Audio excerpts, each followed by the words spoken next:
This happened a few years ago, and sometimes I still have nightmares where I didn't manage to get away. Let me start off by saying I live in a pretty big city, lots of bars and clubs, and I have experience with partying and drugs. I've been in blackout drunk situations, and this was not that. I no longer go out on my own. That night, I had decided to go out with some friends, bar hopping. I mainly knew only one of the girls that I hung out with on the regular.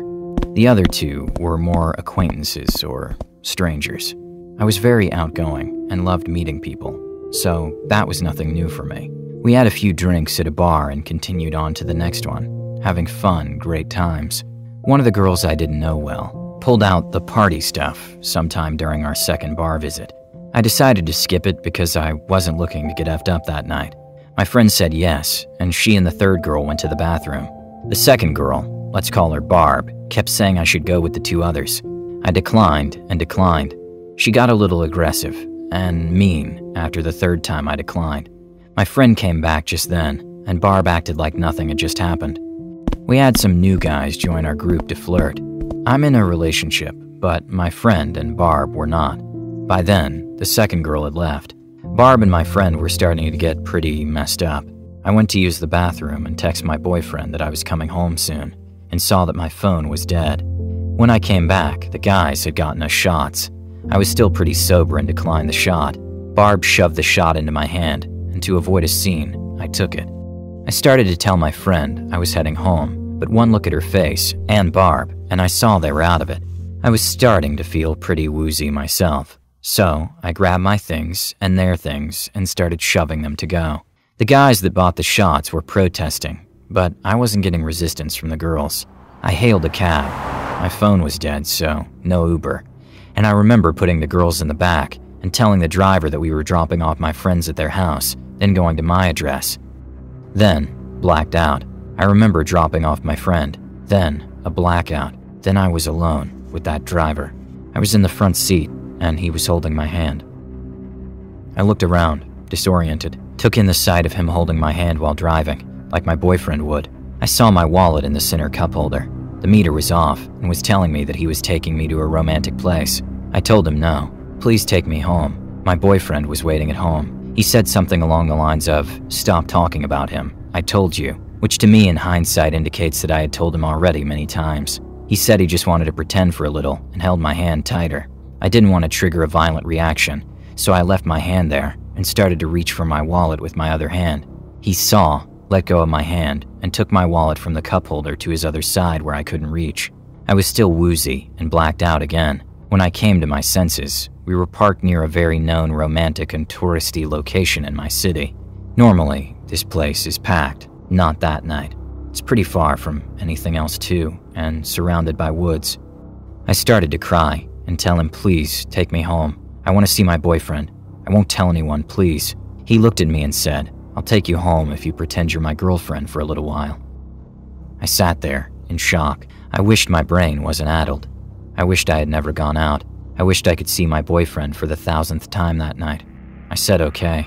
He smiled, put my wallet back in the cup holder. I took it slowly and put it under my leg. He took my hand and looked out the front window out into the little lake he had brought me to. He started talking, and I don't remember what he was saying. I was trying not to black out again. I waited for him to look at me and asked again, "Please, take me home." He said if I let him give me a kiss. I said no. He looked mad for a fraction of a second and squeezed the hand he was still holding. He leaned in fast and kissed me anyways. I kept my lips sealed tight against him, ready to fight, ready to bite and scratch and not go down easy. He let go of my hand and backed away. He started the car and started our way back to civilization. I was crying as silently as possible, trying not to be heard, so he would forget I was there and want to touch me, hold my hand. I waited till we were near enough to people that I could bolt out of the car and find another way home. I think he saw me grabbing my wallet from under my leg and knew my intention to jump out at the next red light. He snatched it again and said he would drive me. I just nodded, but by then I didn't care about the wallet, my phone, or anything else. Lead jumping out. No matter what, I was going to get home. I didn't know what time it was by then. I do know there was almost no cars driving in my usually busy city. No buses, no people. I didn't care anymore. He stopped at a red light. I unlocked the door and yanked it open and ran. I didn't look back, but I heard a car peel out of the intersection. He was running, too. My phone still dead. No wallet, so no money. Really far from my house. I was still drowsy and crying. I had no idea of the time. I started walking home. I heard a car pull up near me and started running out of instinct. I heard a woman's voice yell out, "Are you okay?" I stopped and swirled around. The most beautiful person I've ever seen in the world was walking towards me slowly, hands out in front of her so as to not scare me. I started crying even harder, even more incoherent than I had ever been in my life. She hugged me so hard and asked for my boyfriend's number. She called him. He answered straight away. She started telling him where I was, that I was okay, that she was taking me home. I cried the whole way back, trying to explain what happened, but still woozy, still freaking out. It was hard, so we drove in relative silence. When we got home, my boyfriend was waiting outside losing his mind. My savior gave me a phone number to call her when I felt better, and drove off. It was 5 a.m. I left the bar at 10 p.m. That's all I can remember. A week later, my wallet showed up in my mailbox. So yeah, taxi driver, I hope we never meet again. Like several other posts on this sub, this happened to me when I was a kid. 10 to be exact. I grew up in a military family and lived in the Middle East for a significant portion of my life. Because of this, we frequently traveled to different countries because of the low cost and proximity. On this particular vacation, we flew into Cairo, Egypt, the kidnapping capital of the world at that point in time, for a long weekend. We only lived like 2 to 3 hours away. It was late at night and we were staying at the Marriott Hotel, which had a taxi or shuttle service that was supposed to pick us up. For some reason, our driver never showed, so we were forced to find a regular taxi to take us there, which took forever to find that late at night. We finally found one that was offering us a pretty good deal. They don't run by meters. Instead, they just give flat rates that they choose, and headed towards the hotel. Out of nowhere, another taxi basically T-bones us in the middle of the road, causing us to stop. There aren't really defined roads in a lot of Arab places, so it isn't really that surprising that we got hit. In Arab nature, the two drivers get out of their cars, each yelling that it was the other's fault, and looking like they were going to throw hands. Eventually, they got back into their respective taxis and parted ways. My family and I were completely taken aback. We had been in Egypt less than 2 hours and have already had quite the adventure. We finally get to the hotel, exhausted, as it must have been 3 a.m. at this point. Our driver helped us get all of our bags out and get settled, and told us that he felt so bad about the car accident that he offered to pick us up the next morning and take us to the Great Pyramids, which was on our agenda, for a super cheap rate. My parents agreed and decided on a time for him to come, though I can't remember when. Flash forward to the next morning, everyone was ready for the day, excited to see how crazy it was going to be. Our driver was outside waiting for us, leaning against the car like someone in an old movie, right when he said he'd be there. I'm a blonde-haired, blue-eyed girl that had a deep tan at the time, and being in Egypt, that was a rare sight. When the driver saw me in the daylight, he gave me the creepiest, most unsettling look that sent chills down my spine, even as a 10-year-old. I knew something wasn't right with him. Nonetheless, we got in his taxi and headed towards the pyramids. He continued to try and talk to me and joke around with me the whole ride, something I found to be extremely creepy and bold since both my parents were in the car.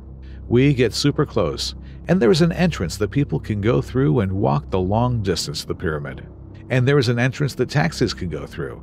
You have to pay to see them. Strange, but true. Our driver keeps making jokes about my blonde hair and blue eyes, and bringing up that he could get me into the pyramids for free, so my parents wouldn't have to pay the extra ticket price. We laughed it off, and my parents paid him, said thank you, and began to exit the taxi. I don't remember how it happened, but at some point after I got out of the car, he did too, and directed me towards his trunk. I was confused and thought we had forgotten something, so I stayed behind as my parents walked towards the gate to get whatever I thought we had left. The driver pops the trunk, but there wasn't anything in it. He grabbed my arm and put a hand on my back, trying to push me into the trunk, and I said, "I'm getting you in for free," over and over again as I resisted. Naturally, I freaked out and screamed out to my mom and dad at the top of my lungs, terrified. When they heard me and noticed I wasn't behind them, they started sprinting back to the car. When the driver heard me scream, he immediately let go of me, closed the trunk, and drove away just as my parents started to run to me.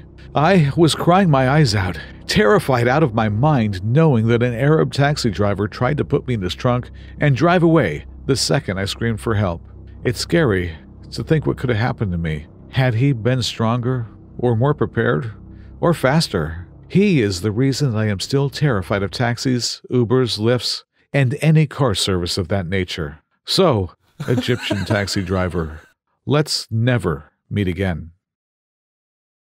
I was living in Abu Dhabi when this happened, and I was 17 years old at the time.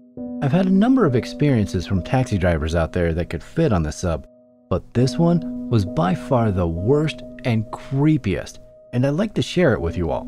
It was Boxing Day 2012, and I was going to my friend's house for his Boxing Day party. He lived in a compound that was a bit of a drive off the island itself, and although not rural suburbs by most standards, this area could be classed as such. These residential suburbs were also still mostly in development. Every block had a new building site, plenty of empty shells of houses, no security cameras at the time, etc. There were no pavements either, just rubble and sand patches split by tarmac roads. Now, taxis in the UAE are crazy common. You just put your hand out and one pulls up. And back then, there was less security. There were no cameras or mics in the car, just the meter. I hailed the cab and sat in the front as a result of a past experience I had, and we set on our way. Things start normally. We talked as I normally would getting into a cab. How long have you lived here? Do you enjoy the place? Etc. Eventually, we're on the highway, and after we cross the water to the mainland, he pulls over on the hard shoulder and without saying a word to me, pulls out his phone and calls someone. He's speaking his native tongue, and he's of South Asian descent, so I have no clue what he's saying. But I ask him politely to continue driving as the meter is still on. He nods, hangs up, and gets going again. This happens a second time, again without word or warning, and now I'm suspicious. This time, I ask him again to keep going, but he ignores me and keeps talking on the phone. We're on the highway, so I can't get out for fear of going splat, not being able to hail a cab or being jacked for jaywalking. After a few minutes, he gets going again, and we pull off the highway, still heading in the direction I needed to be. We reach the first roundabout where we need to make a right turn, but he goes straight over. Everyone knows where this compound is. It's the biggest one in the city, and as a cab driver, there's no chance he doesn't know how to get there. So now, I'm even more suspicious, and I kind of have a feeling of trepidation, like I know this vibe and what might be happening. I ask him to turn around at the next roundabout, but he ignores me. Now, I'm getting agitated and angry, and I ask him to just stop the car and I'll get out and walk. Nope. He literally just ignored me and kept focusing on the road. At this point, I'm shouting at him, numerous expletives, etc., and it's clear that he's got something else planned. Eventually, he pulls off the main road onto a dirt track that led a couple of 100 yards into a massive building site, and he keeps driving down it. He then turns to me and tells me to get into the back seat and repeats this in an increasingly forceful manner to the point where we're shouting at each other. At the end of the dirt track is an old little minibus with roughly 5 dudes standing next to it. I don't notice this immediately. All I care about is that the car is stopped and I'm in the front so I can get out. I'm not locked in. Inexplicably, I threw some money at him and jumped out of the car with my bag and started walking away, jogging back down the track. I can only imagine that the earlier phone calls he made were to these minibus men, as when I started getting away, they jump in the minibus and drove down to catch me as the taxi turns around and does the same. They all pull up in front of me like police do in the movies when they stop a bank robber and jump out. The taxi driver runs right up to me, grabs me, and screams point blank at my face to get in the bus. I can still smell and feel the damp heat from his breath as it touched my face and the little bits of his spit hitting my cheeks. This honestly just enraged me, so I grabbed him by the throat and pushed him against his car. I screamed something back at him, I can't remember what, and let go. They all get their phones out and start calling and messaging and moving towards me, so I just got out of there as fast as I could, ran all the way down and back onto the main road, and went to my mates on foot. I know I should have taken the number plate, ID number, etc., called the police even when I was in the cab, let alone after it happened. However, I was a 17-year-old with a bottle of Jack Daniels in my bag on the way to a party with all my mates drinking in a Muslim country with a drinking age of 21. The paranoia of the trouble from that was enough to keep it quiet from the authorities, although I did tell every family member and friend. So yeah, if I could never meet you and your little minibus posse again, that would be great.